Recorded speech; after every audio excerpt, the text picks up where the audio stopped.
അവിടുന്ന് വലിയ അത്ഭുതം നമ്മുടെ ഇടയിൽ നൽകിയിരിക്കുകയാണ്. അവിടുത്തെ സാന്നിധ്യം നിത്യമായി നമ്മുടെ കൂടെയുണ്ട്.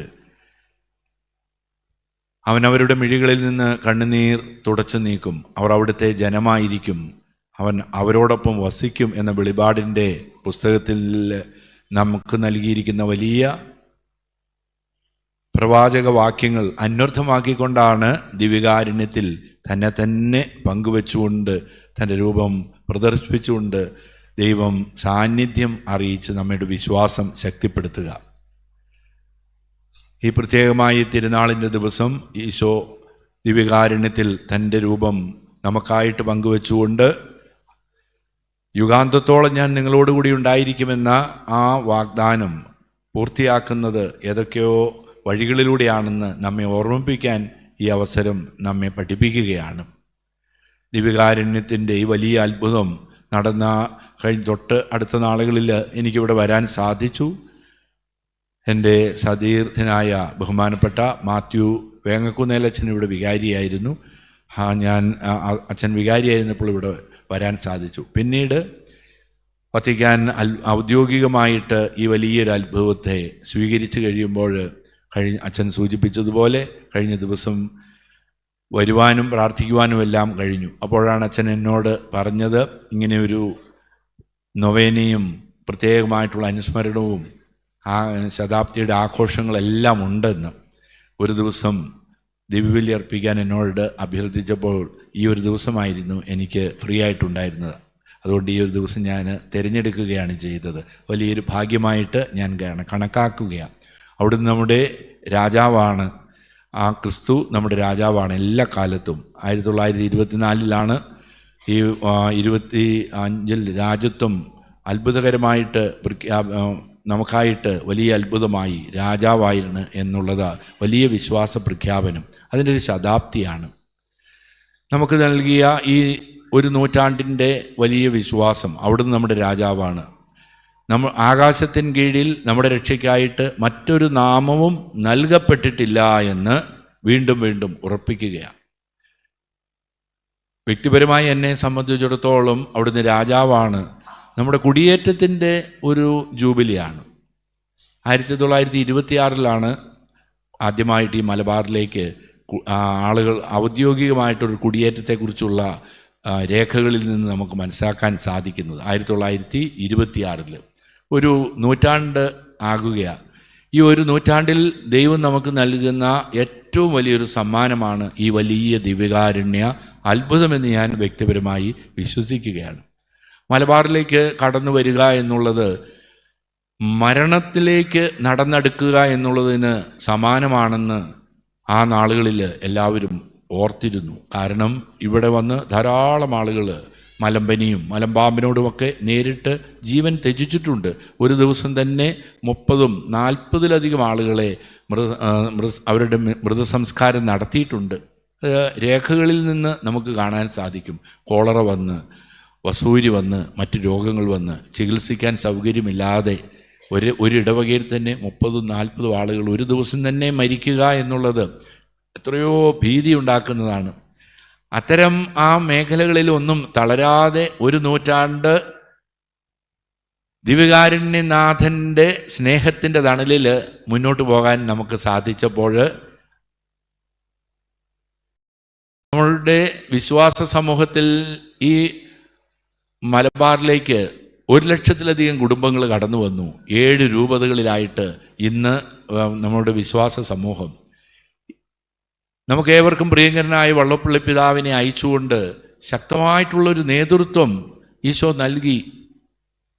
അവിടുത്തെ ആ വലിയൊരു സഹായവും നേതൃത്വവും നമുക്ക് ലഭിച്ചതുകൊണ്ടാണ് ഈ കുടിയേറ്റ പ്രദേശം ഈ മലബാറിലേക്ക് കടന്നു വന്നത്. പിതാവിനുണ്ടായിരുന്ന ആഴമായ ദൈവാശ്രയ ബോധം, അത് പഠിപ്പിക്കുവാനുള്ള പിതാവിൻ്റെ തീക്ഷ്ണതയോടെയുള്ള സന്ദർശനങ്ങൾ, പഠനങ്ങൾ, ഒരു നൂറ്റാണ്ട് കുടിയേറ്റത്തിന് ദൈവത്തിൽ പൂർണ്ണമായി ആശ്രയിച്ച ഒരു ജനതയ്ക്ക് നൽകിയ വലിയ സമ്മാനമാണ് ഈ ദിവ്യകാരുണ്യ അത്ഭുതമെന്ന് ഞാൻ വ്യക്തിപരമായിട്ട് വിശ്വസിക്കുകയാണ്.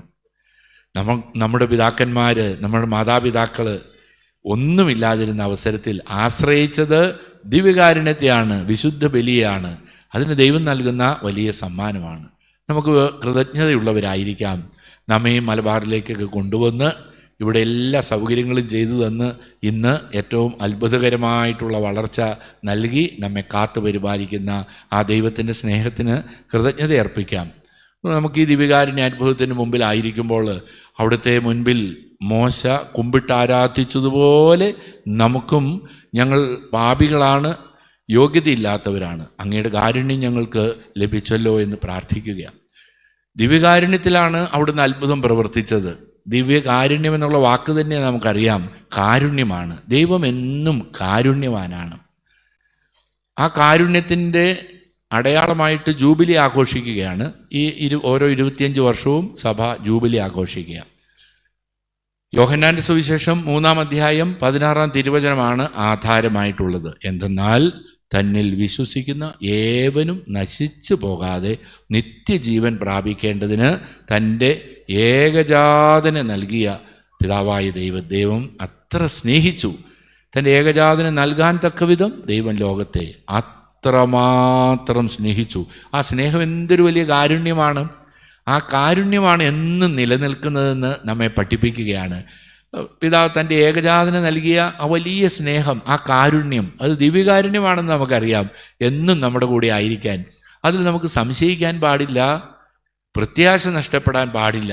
അതുകൊണ്ട് ദൈവം എന്നും നമ്മുടെ ഇടയിൽ വസിച്ചുകൊണ്ട് അവിടുത്തെ ആയിരിക്കുക. കാരുണ്യമാണ് അവിടുന്ന്. ഇസ്രായേൽ ജനത ദൈവത്തിൻ്റെ കാരുണ്യം മറന്നുകൊണ്ട് കാളക്കുട്ടിയെ ഉണ്ടാക്കി അതിൻ്റെ ചുറ്റും നൃത്തം വെച്ചപ്പോൾ അതിനെയും കാരുണ്യത്തോടെ ക്ഷമിക്കാൻ ദൈവത്തിന് സാധിക്കുക. എന്തൊരു വലിയ ക്ഷമയാണ് ദൈവം അവിടെ പ്രദർശിപ്പിക്കുക. പുറപ്പാടിൻ്റെ പുസ്തകത്തിൽ നാം വായിക്കുന്നില്ലേ, ദൈവത്തിൻ്റെ അത്ഭുതകരമായ വഴികളെ മറന്നുകൊണ്ട് അന്യദേവന്മാരുടെയും ജീവിത രീതികളെയും പിന്നാലെ പോകുന്ന ഇസ്രായേൽ ജനതയോട് ക്ഷമിക്കുകയാണ്. വീണ്ടും മോശയെ മലയുടെ മുകളിലേക്ക് വിളിച്ചു വരുത്തി കൽപ്പന നൽകിക്കൊണ്ട് അവിടുന്ന് പറയുകയാണ്, ഞാൻ ആരാണെന്ന് നിങ്ങൾ മനസ്സിലാക്കണം, ഞാൻ കാരുണ്യവാനും കൃപാനിധിയുമാണ്. പുറപ്പാടിൻ്റെ പുസ്തകം 34-ാം അധ്യായം 6-ാം തിരുവചനം, ഞാൻ കാരുണ്യവാനും കൃപാനിധിയുമാണ്, കോപിക്കുന്നതിൽ വിമുഖൻ, സ്നേഹത്തിലും വിശ്വസ്തതയിലും അത്യുദാരൻ, പാപങ്ങളും കുറ്റങ്ങളും ക്ഷമിച്ച് ആയിരങ്ങളോട് കരുണ കാണിക്കുന്നവൻ. ദൈവം സ്വയം പരിചയപ്പെടുത്തുകയാണ്. ഇതിനപ്പുറത്തായിട്ട് ദൈവത്തെ നമുക്ക് എങ്ങനെ മനസ്സിലാക്കാൻ സാധിക്കും?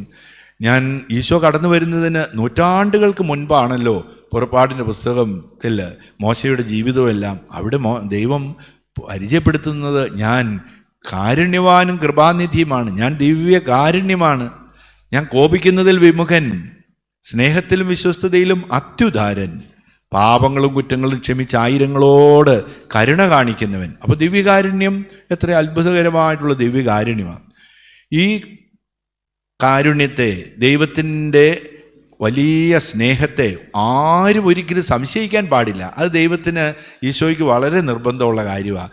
ഏത് പ്രതിസന്ധികളിലും പ്രത്യാശ നഷ്ടപ്പെട്ടവരാകരുത്. ഈ ഒരു ജൂബിലി വർഷത്തിൻ്റെ സന്ദേശവും പ്രത്യാശയാണല്ലോ.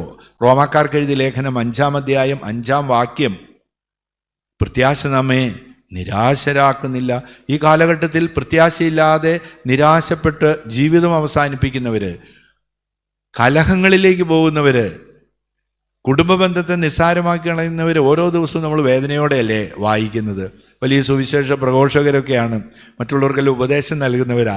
എന്നാൽ പ്രത്യാശയില്ലാതെ സ്വയം ഇല്ലാതായിത്തീരുന്ന ദുരന്തങ്ങൾ നമുക്ക് ആനുകാലിക സംഭവങ്ങളിലൂടെ വായിക്കുമ്പോൾ പ്രത്യാശയില്ലാത്തത് കൊണ്ടാണ് അത്തരം സംഭവങ്ങളെല്ലാം ഉണ്ടാകുന്നത്.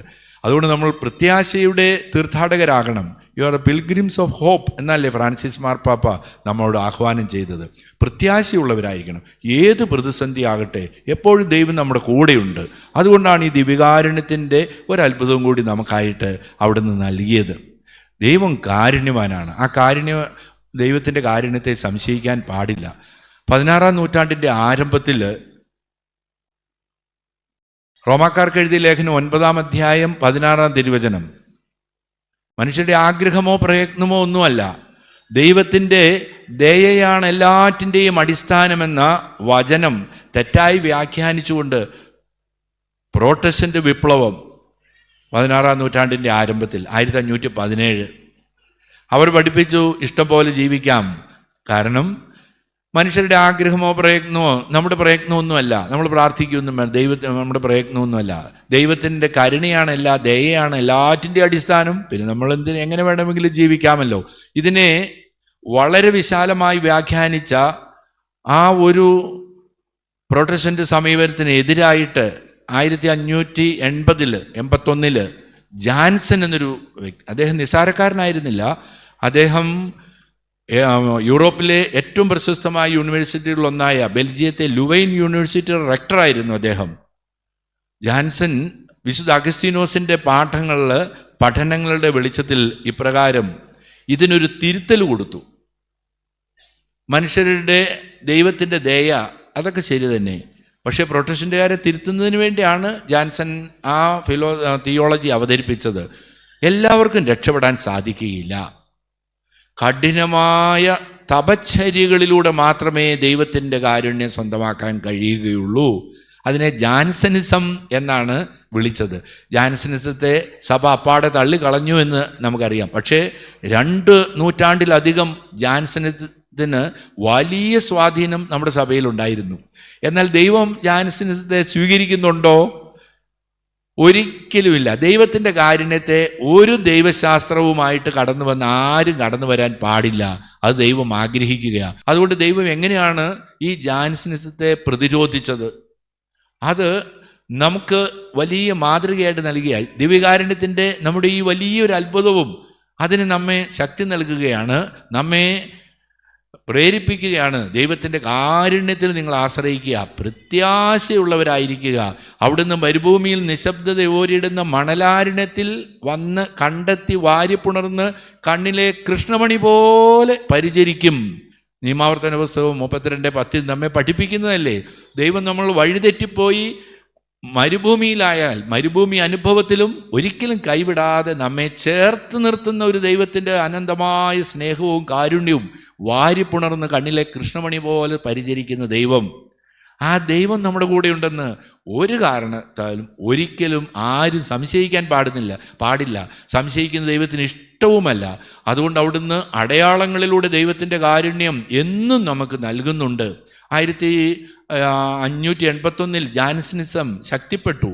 എന്നാൽ അതേ നൂറ്റാണ്ടിൽ തന്നെ ആ നൂറ്റാണ്ടിൽ തന്നെ വിശുദ്ധ ഫ്രാൻസിസ് സാലസ് വേദപാരംഗതൻ കരുണയെക്കുറിച്ച് അദ്ദേഹം എഴുതുക, ദൈവത്തിൻ്റെ കാരുണ്യത്തെക്കുറിച്ച് അദ്ദേഹം എഴുതുക. സമയം അധികം ഇല്ലാത്തത് കൊണ്ട് ഞാൻ വിശദമായി പറയുന്നില്ല. നിങ്ങൾ ധ്യാനിച്ചാൽ മാത്രം മതി. എന്തൊരു അത്ഭുതമാണ്.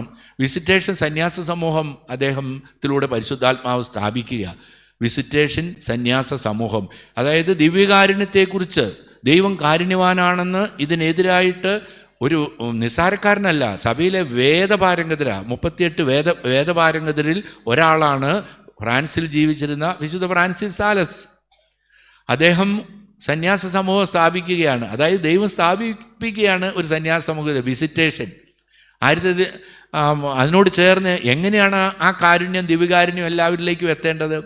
1672 മുതൽ 75 വരെ 2 വർഷം നിരന്തരമായിട്ട് ഈശോ പ്രത്യക്ഷപ്പെട്ടുകൊണ്ട് വിശുദ്ധ മാർഗരറ്റ് മേരി അലക്കോക്ക് പ്രത്യക്ഷപ്പെട്ടുകൊണ്ട് ദിവ്യകാരുണ്യത്തെക്കുറിച്ച് പഠിപ്പിക്കുമ്പോൾ ദിവ്യകാരുണ്യത്തിൻ്റെ എന്തെന്ത് അത്ഭുതങ്ങളാണ്. തിരുഹൃദയം അത് ദിവ്യകാരുണ്യമാണ്. തിരുഹൃദയത്തെക്കുറിച്ചാണ് അവിടുന്ന് വെളിപ്പെടുത്തി കൊടുക്കുന്നത്. ഇന്ന് നമ്മുടെ എല്ലാ വീടുകളിലും തിരുഹൃദയത്തിൻ്റെ ചിത്രമുണ്ടല്ലോ, തിരുഹൃദയത്തിൻ്റെ ജപമാല നമുക്കുണ്ടല്ലോ, തിരുഹൃദയത്തിൽ എത്രയോ പ്രാർത്ഥനകൾ. എല്ലാം ഈ ഒരു കാലഘട്ടത്തിൽ, ഈ 17-ാം നൂറ്റാണ്ടിൽ ഈ വിസിറ്റേഷൻ സന്യാസ സമൂഹത്തിലെ ഒരു സന്യാസിനിയിലൂടെ കർത്താവ് പ്രത്യക്ഷപ്പെട്ടിട്ട് ഞാൻ കാരുണ്യവാനും കൃപാനിധിയുമാണെന്നുള്ള സന്ദേശം എല്ലാവരിലേക്ക് എത്തുമ്പോൾ അങ്ങ് മുകൾ മുതൽ ഏറ്റവും അടിത്തട്ട് വരെ സാധാരണക്കാരിലേക്ക് എത്തുകയാണ് കാരുണ്യത്തിൻ്റെ, തിരുഹൃദയത്തിൻ്റെ വലിയ ഭക്തി. അത് എത്രയോ അത്ഭുതകരമാണ്. അത് നമ്മെ പഠിപ്പിക്കുക. അത് പക്ഷേ ഇത് സാധാരണക്കാരിലേക്കാണ് നിന്നത്. ഒരു യൂണിവേഴ്സിറ്റി തലത്തിൽ, ഇൻ്റലക്ച്വൽ തലത്തിൽ അത് നിന്നില്ല.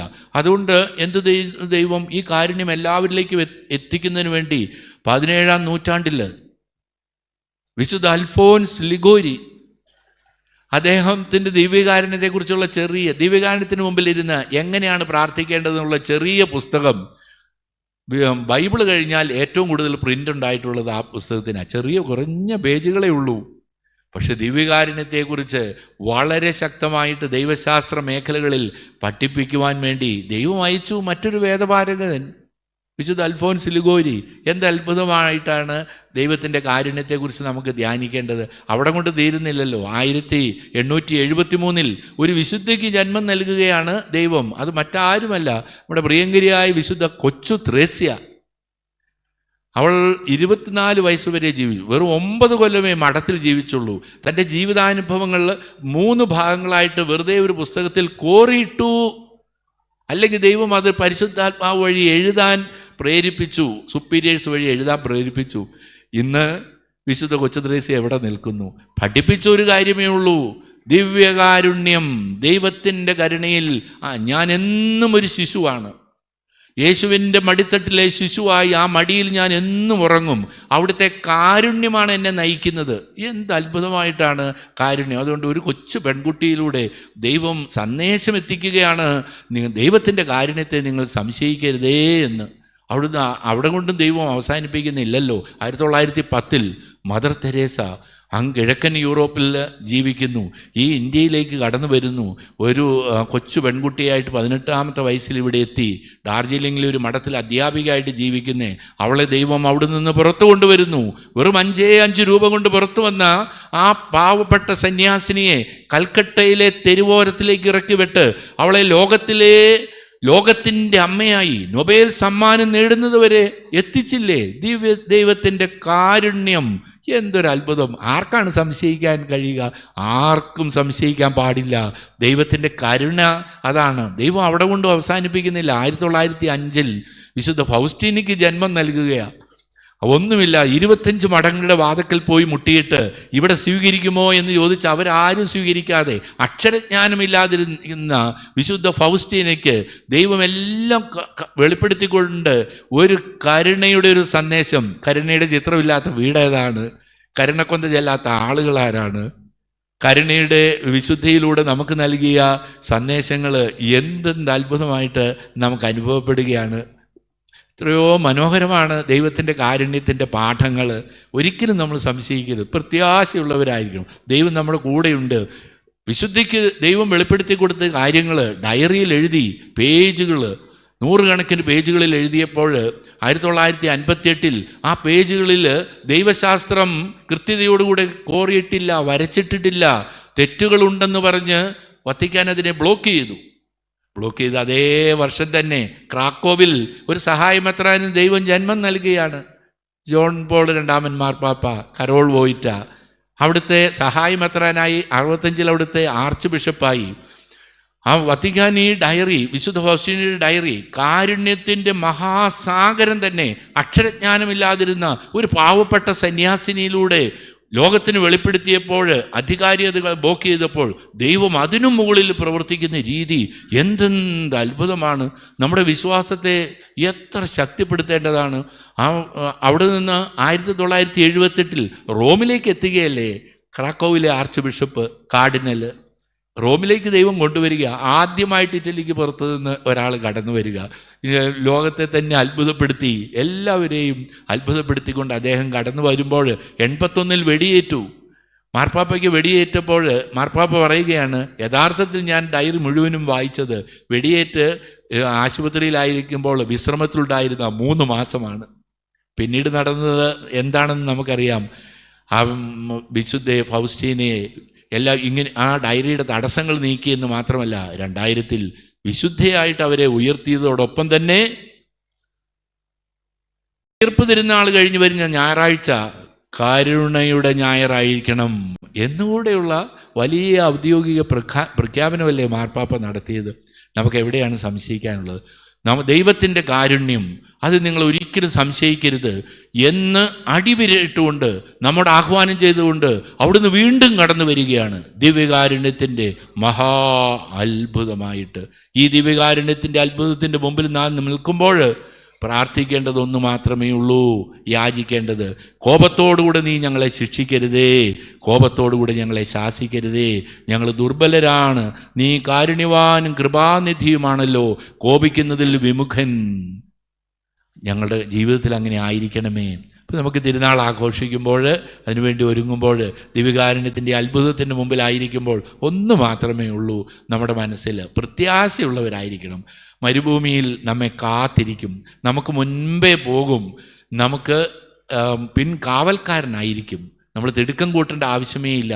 അവിടുന്ന് നമ്മെ പരാജയപ്പെടുത്തുകയില്ല, ഉപേക്ഷിക്കുകയില്ല. അത് നമുക്ക് ഹൃദയത്തിൽ സൂക്ഷിക്കാം.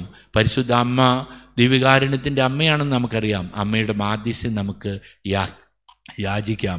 ഈ വലിയൊരു അത്ഭുതം, ദിവ്യകാരുണ്യത്തിൻ്റെ അത്ഭുതം നമുക്ക് നൽകുന്ന സന്ദേശം മറ്റൊന്നുമല്ല, പ്രത്യാശയുള്ളവരായിരിക്കണം. പ്രതിസന്ധികളും ബുദ്ധിമുട്ടുകളും നമ്മുടെ ജീവിതത്തിൽ ഉണ്ടാകും.